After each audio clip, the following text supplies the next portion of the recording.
இந்த ஆலயத்திலே சமைத்த உணவை சமைத்து வாகனங்கள் மூலம் அவர்களுடைய இல்லங்களுக்கு கொண்டு சென்று அந்த இல்லங்களிலே இருந்து வெளியிலே வர முடியாத தத்தளித்துக் கொண்டிருந்தவர்களுக்கு எல்லாம் உணவு வழங்கப்பட்டுக் கொண்டிருந்தது. அந்த வகையிலே இன்று இருக்கின்ற இந்த ஆலயங்களிலே மிக குறைந்த ஆலயங்கள் தான் இந்த பொது சேவைகளை செய்து வருகின்றது.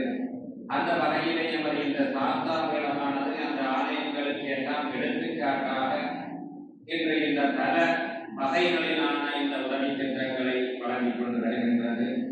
அந்த வகையிலே இந்த உதவி திட்டங்களுக்கு எல்லாம் ஊக்குவிப்பாளராக இருந்து மிக கரிசனையோடு செயல்பட்டுக் கொண்டிருக்கின்றார் அபிலசாமி அவர்கள்.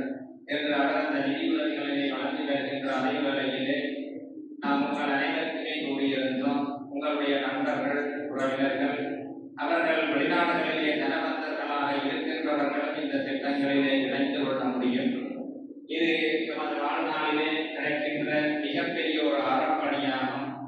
அந்த நமக்கு நாமே என்று கூறுவது உங்கள் அனைவருக்கு கடந்த காலங்களிலே கூறியது போன்று நாம் உண்டு கொண்ட உணவை அனைவரும் சமமாக சேர்ந்து உண்ண வேண்டும்.